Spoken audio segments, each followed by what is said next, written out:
Segundo tema, página 2, hermenéutica de la escatología. Algo les dije recién antes de cerrar e irnos al recreo.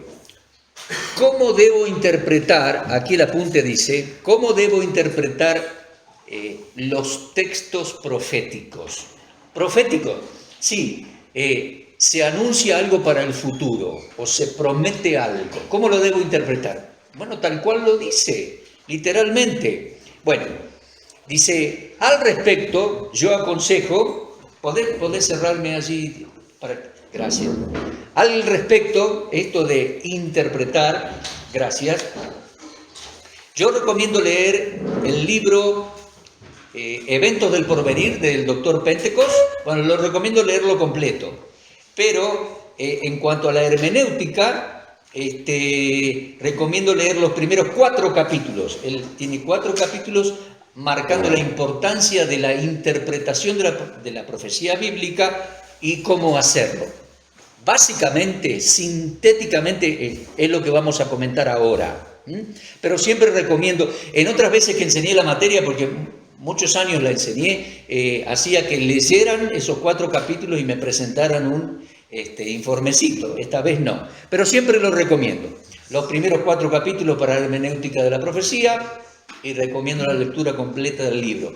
Es un libro escrito hace como 60 años, no tiene profecía de la actualidad, obviamente, pero sí tiene los conceptos básicos de la escatología y creo que con un muy buen enfoque. Bueno, hermenéutica. ¿Cómo enfocamos los pasajes donde se anuncia el futuro? Bueno, número 1, debemos interpretar correctamente las palabras del texto y quedarnos ahí con el concepto de las palabras del texto. Debemos asignarle el significado y el uso común del momento en que fueron escritas. Vamos, hay tantas palabras. Siglo, Jerusalén, pacto, Sión, la casa, palabras. Ahora me detengo un poquito más. A esas palabras yo no las puedo interpretar con mis ideas de México o de Argentina, mis ideas latinoamericanas. Entonces yo leo el pasaje sí del Génesis o de Isaías y las interpreto como yo la interpreto para mi corazón y mi estilo de vida latinoamericano. No. Si vas a interpretar las palabras del pacto en el Génesis o las palabras en el pacto de Deuteronomio, tenés que interpretar las cosas allá, con el valor que tienen las palabras de aquel entonces. Si vas a interpretar el nuevo pacto, ustedes van a leer Jeremías 30 al 33. Tenés que ubicarte en el lugar, interpretar qué quisieron decir aquellas palabras. Ahora, mucho cuidado. Estamos hablando del Antiguo Testamento. Son palabras en hebreo que se tuvieron que traducir al castellano. Tenemos buenas traducciones, pero hay que estudiar con cuidado siempre, ¿de acuerdo? Por ejemplo, la palabra siglo, ¿viste que dice, qué señales habrá de tu venida y del fin del siglo? ¿El fin del siglo? ¿Qué siglo? El siglo son 100 años. Sí, pero en esa forma de hablar del judío no son 100 años. Un siglo es una centuria, 100 años en nuestro pensamiento. Pero para ellos el fin del siglo era el fin de esa época de la era mala, perseguidos entre las naciones, para dar lugar a su venida, que será un nuevo siglo, una nueva era, la era mesiánica cuando Él venga. ¿Te das cuenta?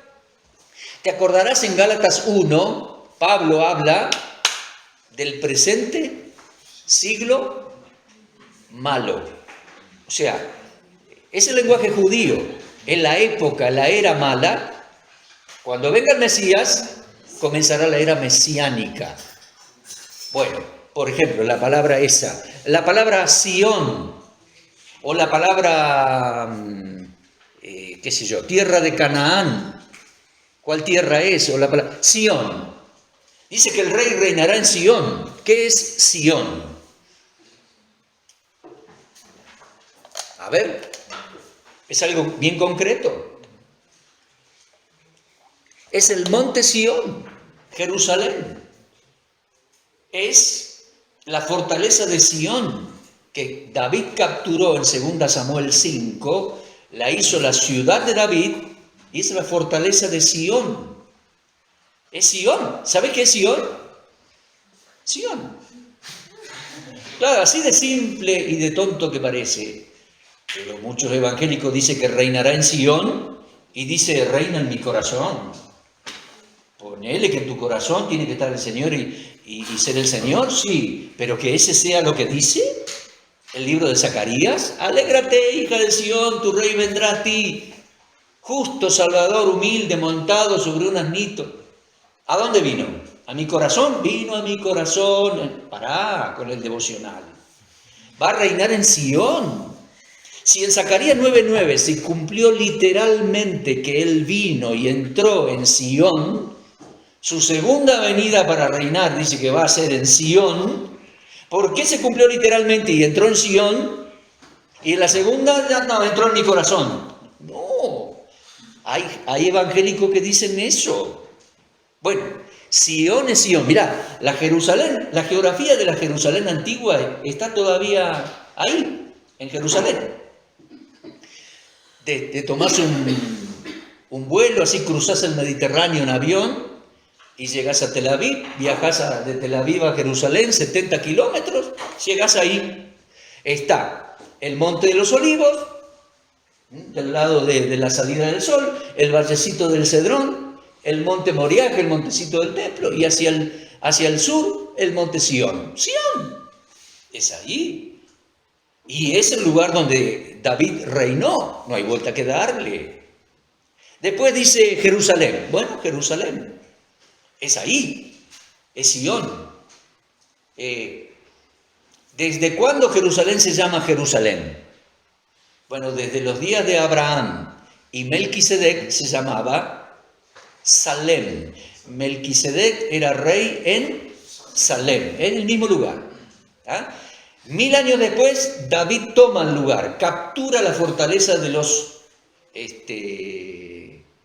¿cómo es? Jebuseos, ahí está. Y la hace su ciudad. Desde entonces es Jerusalén. En la antigüedad también era Salem, era Shalom, vinculado a Shalom, ciudad de paz. Ahora se llama Yerushalem o Shalaim, ciudad de paz. Ciudad donde Dios cumplirá sus propósitos. Ciudad donde vino la primera vez el Mesías y retornará la segunda. Jerusalén es Jerusalén.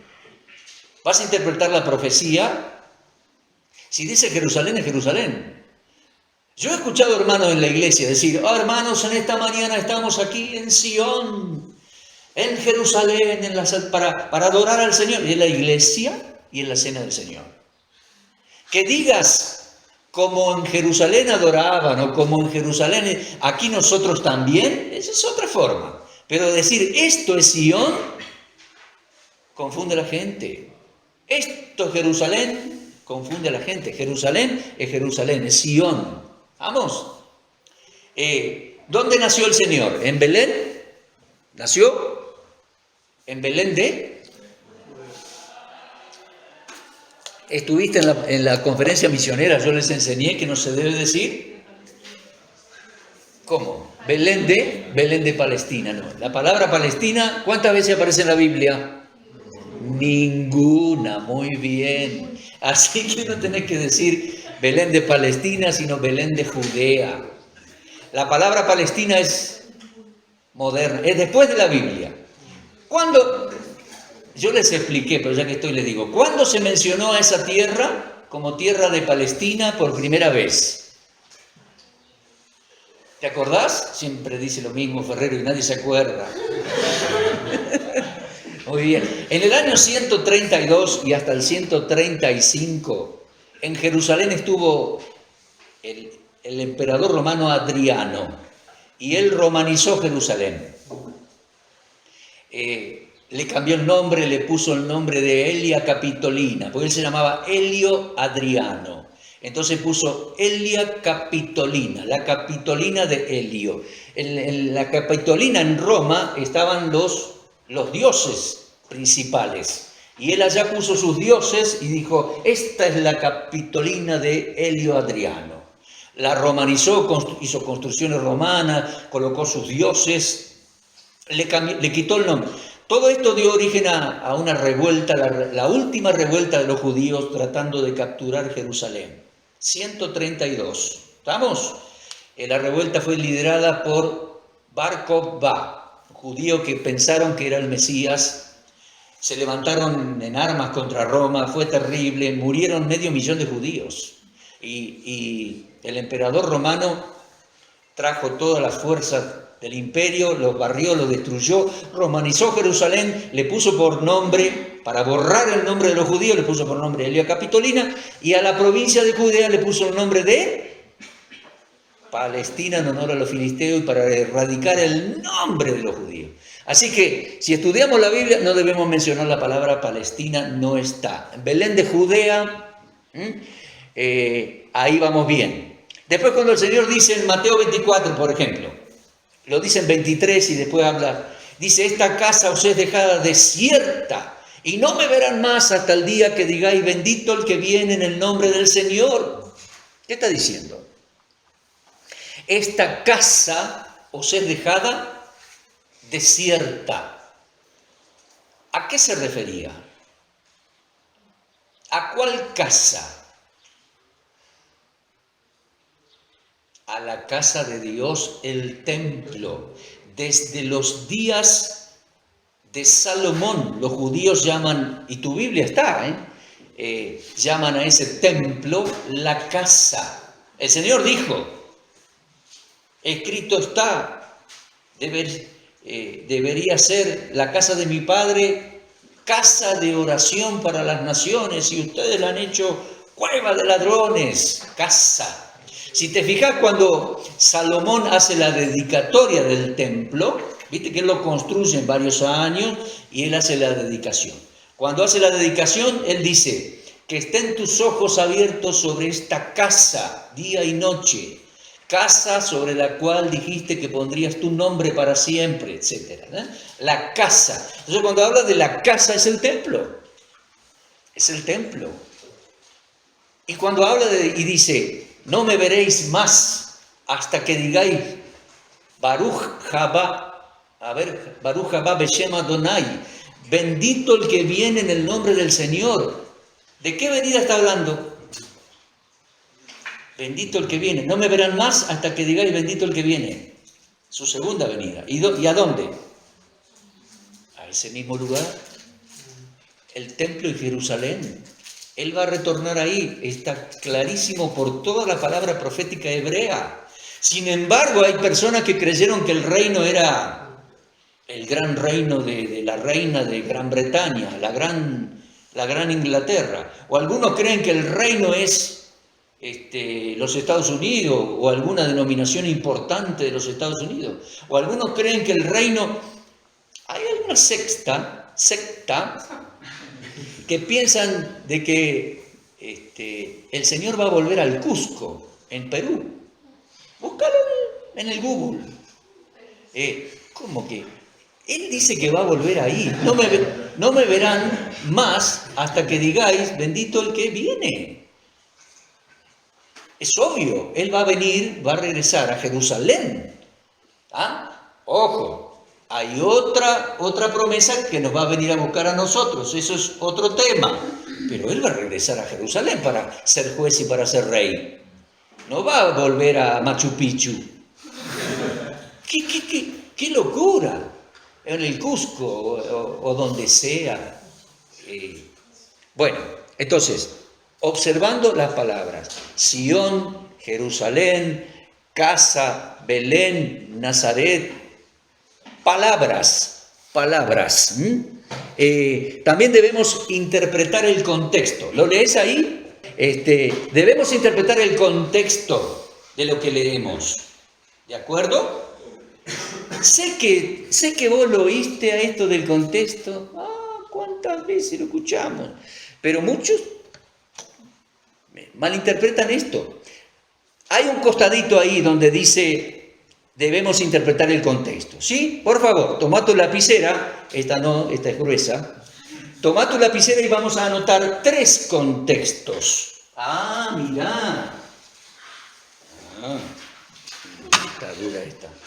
3 contextos. 3 contextos.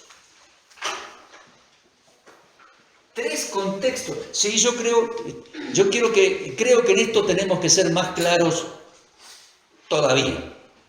3 contextos. Siempre hemos dicho, hay que interpretar las Escrituras en su contexto, en su trasfondo, sí, pero hay 3 contextos que tenés que darte cuenta.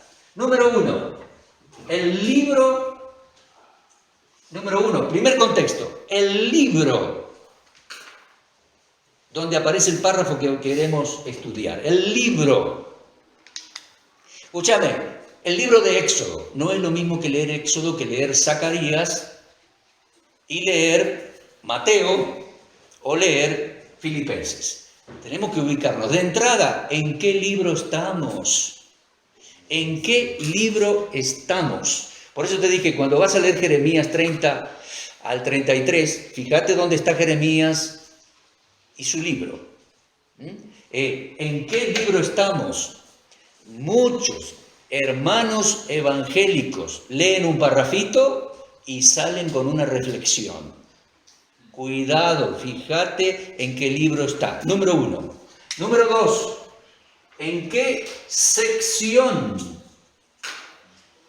del libro está? ¿En qué sección? Porque a veces en el mismo libro hay que tener en cuenta distintos contextos. ¿Te das cuenta? Por ejemplo, ¿te acordarás Gálatas? ¿Te acordás Gálatas? Sí. Bueno, qué bien. ¿Cómo le dice Pablo a los Gálatas en capítulo 3, versículo 1? ¡Oh, Gálatas insensatos! ¿Quién los fascinó para no obedecer a la verdad? ¡Tan necios sois! Habiendo empezado por el Espíritu, vas a terminar en la carne. Pero Gálatas 6:1 dice, si alguno es sorprendido en una falta, vosotros que sois espirituales, restaurarle con espíritu de mansedumbre, fijándote de no caer en lo mismo. ¿Pero en qué quedamos? ¿Son necios, insensatos o son espirituales? Esta es una tontería, la Biblia se contradice Gálatas, se contradice el escritor. ¿Qué escritor es este Pablo? ¿Cómo se contradice en la misma carta? Gente que habla así hay un montón. Y gente que hace un embrollo de todo eso también. Porque dentro del mismo libro hay 2 secciones. El capítulo 1, 2, 3 les exhorta para cambiar y reflexionar y apartarse de los judaizantes y todo eso. Ya después les habló de andar en el Espíritu y el fruto del Espíritu, y después les dice, bueno, ahora que son espirituales, que comprendieron, restauren al caído, porque si fueran legalistas le caerían con un palo, pero ustedes son espirituales ahora, los restauran. Mirad cómo cambian las cosas dentro del mismo libro, dentro del mismo Gálatas. Te muestro algo en Romanos 9. Te busco y te muestro algo en Romanos 9, 18. Sacamos el texto fuera de contexto, estamos aprendiendo. Romanos 9, 18. ¿Qué dice? A ver, ¿quién lo lee? De manera que de quien quiere tiene misericordia y al que quiere endurecer, endurece. Ahí está. Con esa frasecita fuera de contexto hay un montón de versiones equivocadas. Pero vamos ahí, dice.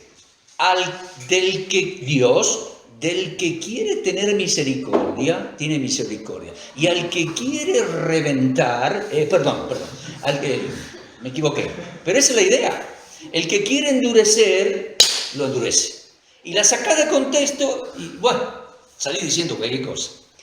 Pero resulta que en Romanos, al que quiere endurecer, endurece. al que quiere tener misericordia y al que quiere endurecer entre. Bueno, pero resulta que en Romanos 11, mirá, versículo 32, dice, ¿cómo dice? A ver, ¿puedes leer fuerte? Porque Dios sujetó a todos en desobediencia para tener misericordia de todos. Para tener misericordia de todos. Y entonces, de nuevo, ahí viene. Está el fulano que dice, la Biblia se contradice. Allá dice que del que quiere tener misericordia, el otro lo endurece. Aquí dice que quiere tener misericordia de todos. Pero ¿qué se contradice la Biblia? ¿Se contradice Romano? ¿Qué gritó este? Mira, se contradice a sí mismo en pocos párrafos. Qué importante es entender el contexto del libro donde está y en la sección, porque hay un argumento que avanza y viene explicando. Si vos de todo ese argumento, que de hecho es muy espeso, complicado, difícil para entender y asimilar. Si de ese argumento difícil sacás una frasecita fuera de contexto, ni hablar, es un desastre. Pero tenemos que entender que hay un desarrollo, y bueno, habría que analizarlo, pero el escritor no se contradice, está avanzando en un razonamiento, y así muchas cosas. Hay que entender en qué libro está, y hay que entender en qué sección del libro está. Lo mismo con Mateo. ¿Estudiaron Mateo? Sí, bueno. Mateo, al principio dice, el reino de los cielos se ha acercado. Hay que ver qué significa. Y en Mateo 13 dice, porque el reino de los cielos es así, así. Y después habla, pero hay que ver dentro de la sección del libro qué significaba anunciar el reino en la Galilea. Después en Mateo 13 qué significa las parábolas del reino rechazado. Y después el regreso en gloria. Entonces dentro de un mismo libro hay que entender las secciones. Bueno, entonces, contextos. 3, 1, 2, libro, sección, y 3, el tercer contexto. Este está dura. El tercer contexto es el inmediato. El inmediato. Este es el que comúnmente nosotros tenemos en cuenta, o decimos tener en cuenta, ¿verdad? El inmediato. ¿Qué es el contexto inmediato? Lo que viene diciendo antes y lo que sigue diciendo después. Entonces, para entender, y ahí vuelvo, estamos en hermenéutica y cómo interpretar toda la Biblia, pero nuestra materia profecía bíblica. Entender 3 contextos: el libro en que está, la sección en que está y el contexto inmediato. Te pongo otro ejemplo, Isaías 53. Se cumplió literalmente, ¿sí? Desfigurado, fue llevado al matadero romano, como oveja fue llevado al matadero. ¿Te acordás de Isaías 53? ¿Se cumplió? ¿Sí? ¿Se cumplió? ¿Sí o no? A ver, así. ¿Sí? Bien, gracias. Se cumplió en parte. Porque dice, vamos a buscarlo, se cumplió en parte. Porque dice, vamos a ver ahí, Isaías 53, que en realidad comienza el párrafo en Isaías 52. 52, 13 hasta 53, 12, es todo un párrafo. Pero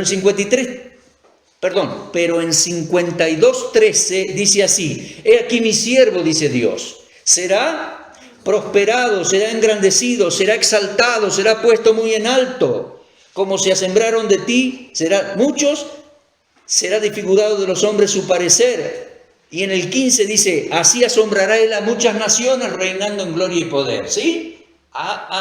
Momento. Aquí va entrelazado, así como una trenza, entrelazado, el hecho de que el siervo de Jehová sorprenderá a las naciones y a los reyes, reinando en gloria y en majestad. Pero dice, también quedamos asombrados y sorprendidos porque fue desfigurado.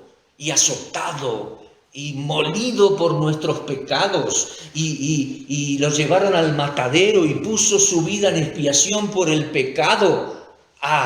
Dice, pero mira, cuando haya puesto su vida, 53, 10. Con todo eso Jehová quiso quebrantarlo, sujetándolo a padecimiento. Cuando haya puesto su vida en expiación por el pecado, quedará muerto. ¿Dice así? No, dice, verá linaje, o sea, resucitará. Verá linaje, ¿qué más dice? Vivirá por largos días, la voluntad de Jehová será prosperada en su mano, verá el fruto de la aflicción de su alma, quedará satisfecho. Justificará mi siervo a muchos, le daré parte con los grandes. O sea, él será el gran rey después de resucitado. O sea que este texto, en gran medida, este párrafo, en gran medida se cumplió. Pero todavía le faltan algunas frases entrelazadas ahí. Como quedaron asombrados de verle desfigurado, se asombrarán cuando lo vean como rey excelso y magnífico. ¿Verás? ¿Verdad? Ahora, estoy hablando de contexto, pero para interpretar bien ese párrafo, mirad, deberíamos leer todo el capítulo 52, todo el capítulo 53 y por lo menos todo el capítulo 54, para comprender que Él reinará en Jerusalén, Él reinará en Sión, el siervo de Jehová reinará en Sión, en Jerusalén. O sea que, mira este detalle. Él fue molido, castigado, vituperado, llevado al matadero en Jerusalén. Y cuando reine en gloria, reinará en Jerusalén. Está en el contexto. Ese podría ser una buena lectura para que me presentes un informe en la semana que viene. Pero después te digo. Lee Isaías 52, 53 y 54 y no vas a tener duda que es una gran profecía cumplida grandiosamente, específicamente, pero en parte, todavía falta una gran parte de esa trama profética que ha sido anunciada. Él va a reinar, lo lees muy bien, lees en qué libro está, lees en qué sesión está, y lees el contexto inmediato, y ahí enfocamos bien. Porque muchos evangélicos creen que Isaías 53 se cumplió al pie de la letra.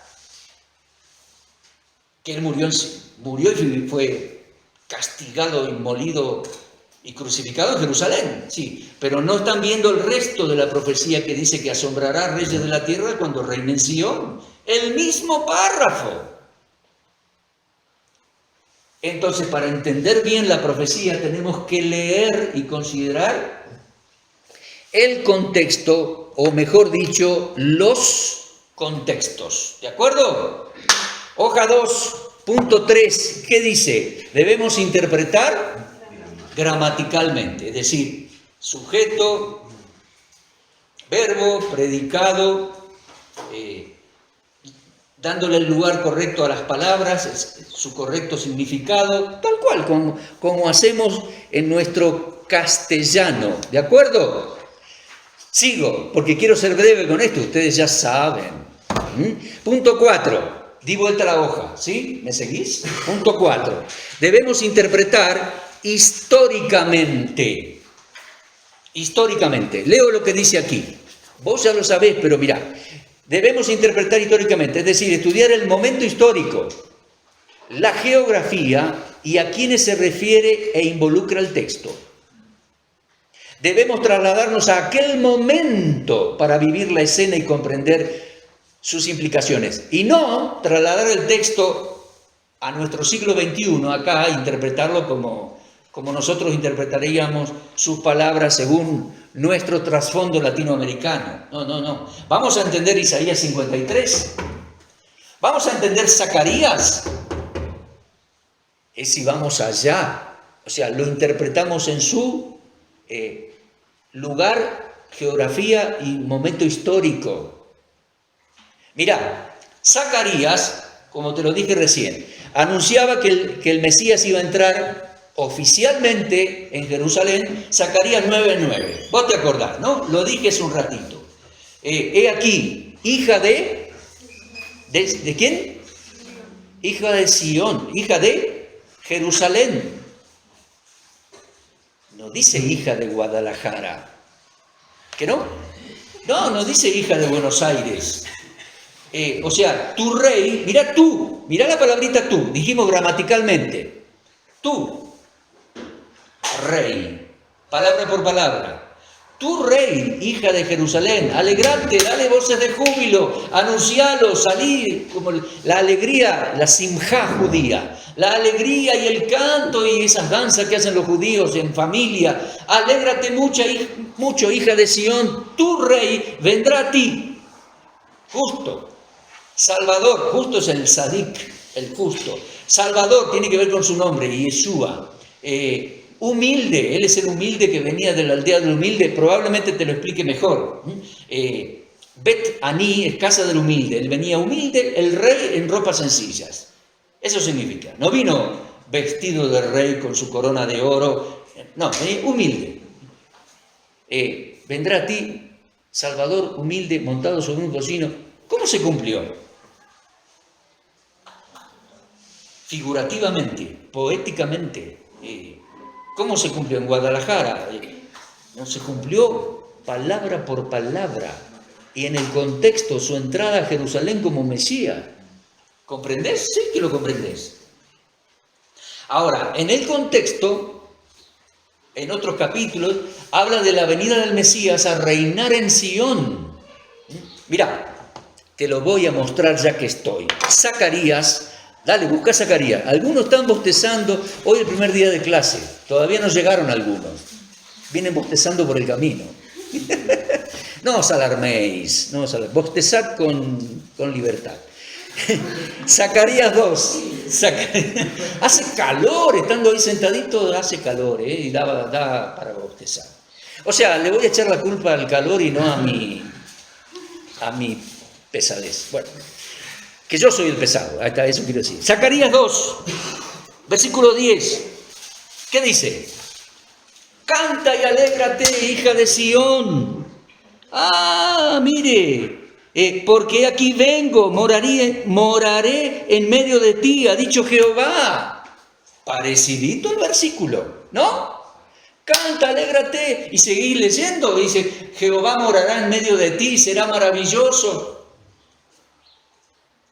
Hay otro profeta que dice, Jehová está en medio de ti. ¿Te acordás que hay una canción de esa?